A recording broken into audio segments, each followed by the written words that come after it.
No, la novela realmente empezó, toda novela empieza con una primera palabra, ¿no? Podríamos decir, al menos lo que es el proceso de escritura, pero lo que es el germen de la novela en sí, cuando surge la idea de la novela, yo creo que para 8 millones de dioses la idea me surgió durante el proceso de documentación para El guerrero a la sombra del cerezo, que fue mi primera novela, porque fue cuando descubrí que España y Portugal había jugado un papel importante en la historia de Japón, porque nosotros fuimos los primeros occidentales que ellos conocieron. El descubrimiento mutuo entre Japón y Occidente se da a través de los españoles y los portugueses, y yo eso lo descubrí documentándome para El guerrero a la sombra del cerezo.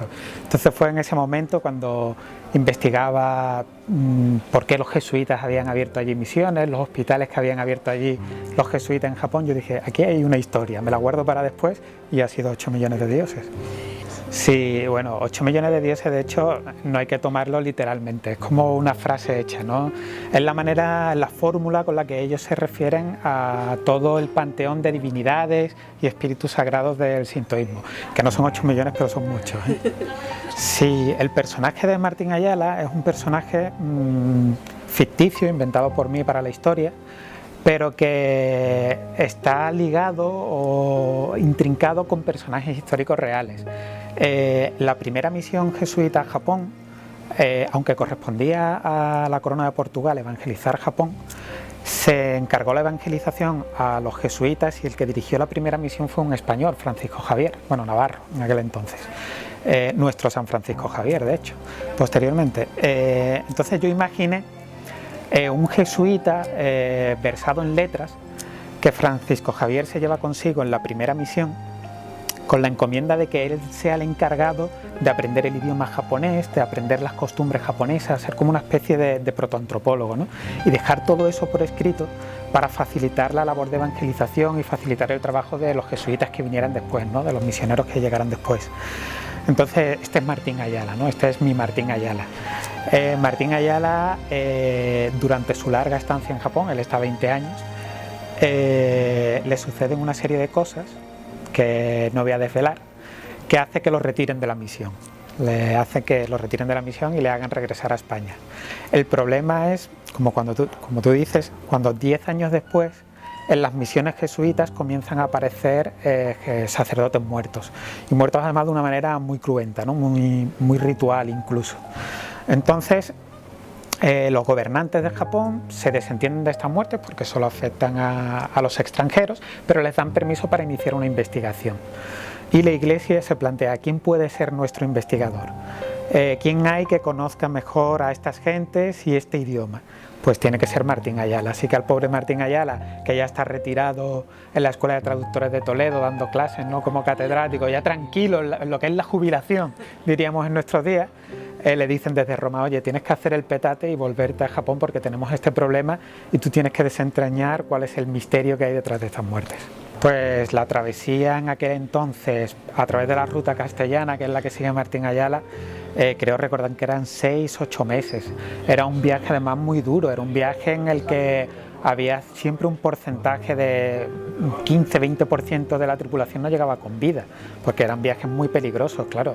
Nosotros estamos a 11 horas de vuelo de Japón, pero que en aquel entonces la cosa cambiaba mucho. De hecho, era una de las cuestiones que tenía que tener en cuenta a la hora de construir la historia, que los ritmos a los que viaja la información y a los que viajan las personas son muy distintas a como son hoy día, a como eran entonces. Estamos hablando de una historia de investigación, de una especie de thriller, pero con unos ritmos muy distintos. Sí, Ayala, cuando vuelve, lo que es la situación política del país no ha cambiado tanto, porque él vuelve 10 años después, y Japón se llevó en el periodo de estados en guerra durante casi 2 siglos, es decir, fue gente, el país estaba dividido en feudos, cada feudo con su señor, con su propio ejército, guerreando constantemente entre sí, por un palmo de terreno más, prácticamente. Entonces él esa situación la conoce bien y sabe al infierno, entre comillas, al que regresa. Lo que ha cambiado mucho desde su primera estancia en Japón es la propia misión jesuita, porque hay que tener en cuenta que Francisco Javier, digamos que inculcó en sus misioneros una estrategia de evangelización que era casi experimental. Le pidió a sus misioneros que se mimetizaran con el país, que copiaran la forma de vestir de los monjes budistas, que comieran lo que comían los japoneses, que intentaran aprender el idioma. Sin embargo, cuando Martín Ayala regresa a Japón, el principal de la misión es Francisco Cabral, que fue el tercer director de la misión jesuita en Japón. Y era un portugués con una visión muy distinta a la que dejó Francisco Javier. Cabral era una persona más arrogante, trataba con cierto desprecio a los japoneses, no tenía esa voluntad de mímesis, ¿no? de plegar el discurso evangelizador a las costumbres japonesas. Entonces el primer choque que tiene Ayala es con esta nueva misión jesuita que a él le desagrada profundamente. La figura de Kudo Kenjiro es el contrapeso de Martín Ayala en toda la novela. El motor de la novela en realidad es la relación entre ellos dos, que me sirve también como metáfora del choque cultural y religioso entre Occidente y Japón. Y es lo que tú dices, es un samurái rural. Normalmente la imagen que tenemos de la figura del samurái aquí en Occidente es una imagen un poco estereotipada, basada en tópicos, en gran medida también porque a los propios japoneses les ha gustado, ¿no?, cultivar esa imagen. Pero el samurái, había muchos tipos de samurái. Hay que tener en cuenta que el samurái no es un tipo de guerrero, el samurái es una casta social, que era la casta social a la que se le permitía ir a la guerra. Era una casta social militar, ciertamente, pero dentro de esa casta social había muchos niveles, había clases, y el samurái rural era la clase más baja. Entonces, claro, yo me planteaba, si llega un extranjero que necesita llevar a cabo una investigación porque están matando a los suyos, y los señores samuráis, ¿no?, que gobiernan el país dicen, bueno, como queremos tener buenas relaciones con vosotros, os vamos a dejar que llevéis a cabo esta investigación. E incluso vamos a preocuparnos de que no te maten en el primer cruce de caminos, te vamos a poner un guardaespaldas. ¿Pero qué guardaespaldas le vas a poner? ¿Un guerrero de gran valía? No, le ponen un samurái rural, que es una persona aparentemente de poco valor, que si muere durante el viaje, pues bueno, tampoco es una gran pérdida para nosotros, y ese samurái rural es Kudo Kenjiro, sí. Hay un motor de la historia que es la trama de investigación, ¿no?, la investigación que está llevando Ayala acompañado de Kenjiro. Y luego hay otra trama, digamos, que es el viaje interior que realiza el propio Ayala. Porque al principio de la historia el lector sabe que Ayala lo ha pasado muy mal en su primera instancia en Japón, sabe que se le ha apartado de la misión, pero no sabe cuáles son los motivos, cuáles son las circunstancias. Y esas son las circunstancias que el lector va descubriendo poco a poco a lo largo del viaje también. Sí, la novela, una de las cosas que tuve que trabajar con mucho cuidado era la mezcla de personajes históricos como Oda Nobunaga con otros personajes inventados, pero que tenían que encajar bien dentro de los acontecimientos históricos conocidos. Entonces, por ejemplo, el personaje de Igarashi, que es este shinobi,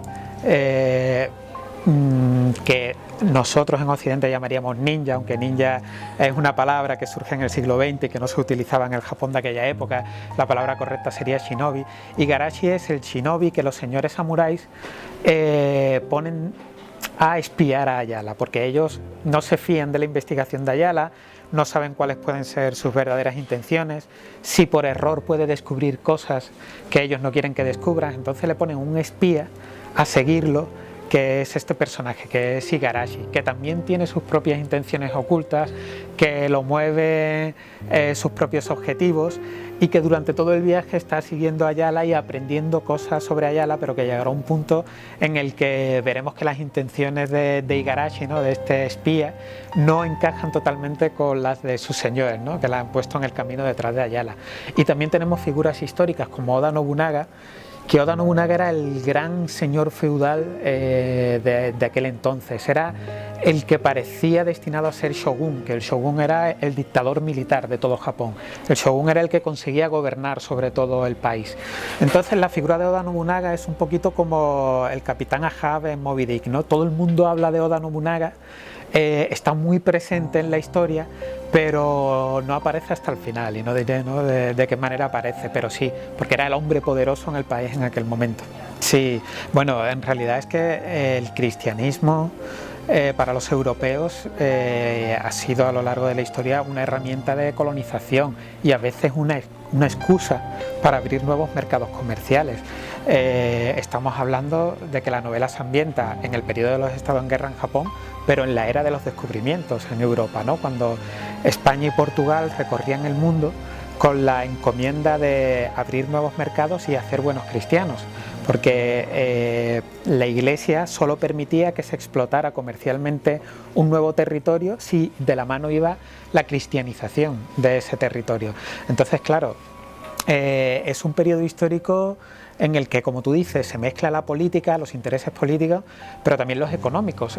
Vemos al principio de la novela como una de las preocupaciones que tiene la Compañía de Jesús es que estos asesinatos, estas muertes, se utilicen como excusa en el seno de la Iglesia para arrebatarles a ellos la misión japonesa y dárselas a otras órdenes. ¿Por qué?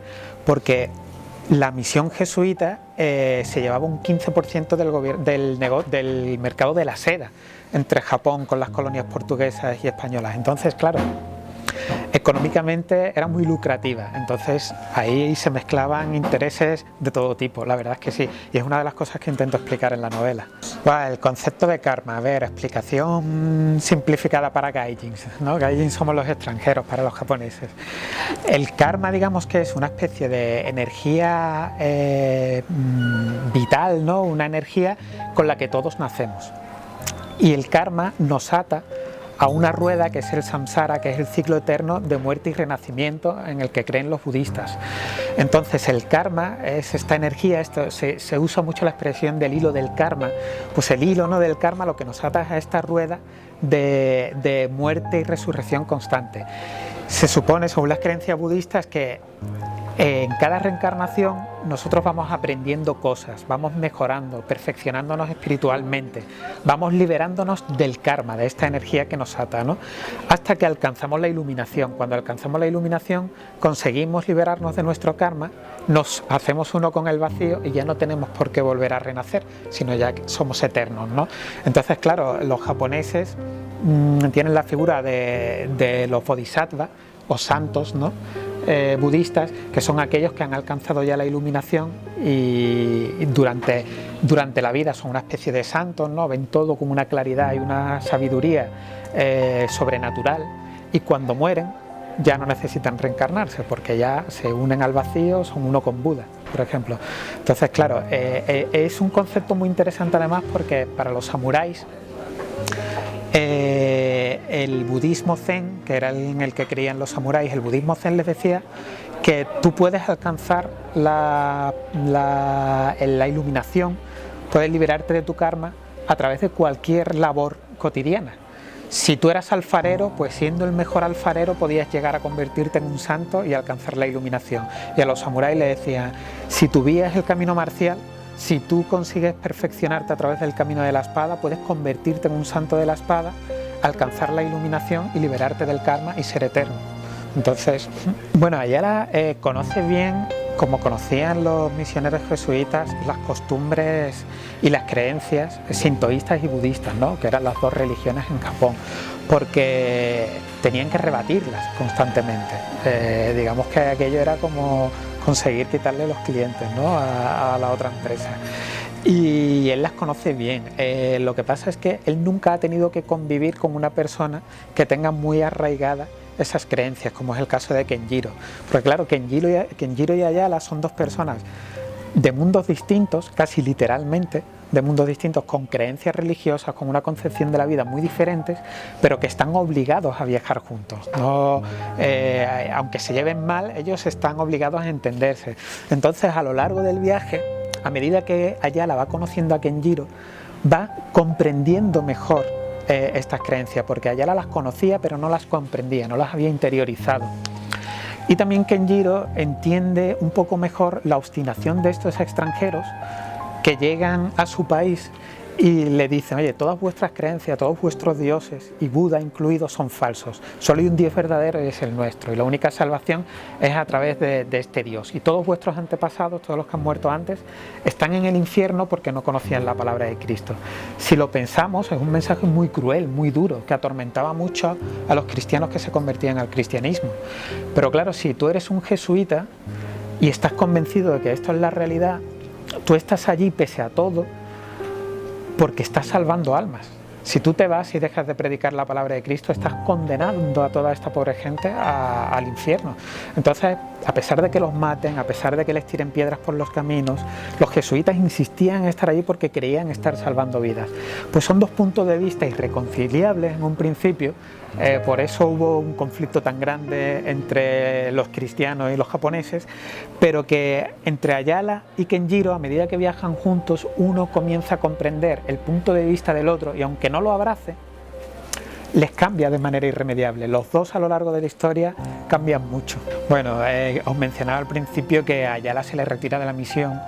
Se le retira por una serie de hechos que no están claros, no están claros al principio de la historia, y tienen que ver con una mujer que Ayala conoció, que en gran medida es la mujer que a él le enseña el idioma y muchas de las costumbres japonesas, porque cuando tú llegas como extranjero a un país, nos pasa incluso hoy día, tú puedes conocer ese país de una manera muy superficial, incluso cuando vives allí. Solo llegas a conocerlo realmente cuando trabas amistad e intimidad con las personas de ese país, cuando los propios japoneses, en este caso, te enseñan realmente cuáles son sus costumbres y te explican por qué las cosas son así. Entonces, claro, para Ayala, esta persona es una mujer que se refiere ya en la sinopsis del libro, con la que a lo largo del viaje Ayala, veremos que en cierta manera la está buscando también. Bueno, es complicado. Yo creo que cada uno vive su propio duelo de una manera distinta. La primera sensación es de vacío, porque te ha llevado 3 años con una historia y con unos personajes que tú ya sientes muy vivos, ¿sabes? Es como si estuvieras durante 3 años viendo a las mismas personas, escribiendo a las mismas personas, y de repente te despides de ellas. Vives un pequeño duelo, es una despedida realmente. Luego llega la primera revisión, la que haces tú con tu manuscrito, y si estás satisfecho, pues tienes una sensación de satisfacción. Oye, todo el camino recorrido ha merecido la pena, porque esto realmente es una buena novela. Y en mi caso, inmediatamente el siguiente sentimiento es, bueno, ¿y ahora qué? O sea, ¿qué es lo que va a venir a continuación? El no tener ya otra historia en la que poner el punto de miras. Es como cuando eres Tarzán, sueltas una liana y tienes que agarrarte a otra, tienes que ver ya la otra liana en el punto de vista, porque si no te preocupas poder caer al suelo. Entonces esa es la tercera emoción. En mi caso ya la siguiente liana, ya el siguiente asidero ya lo tengo en mente.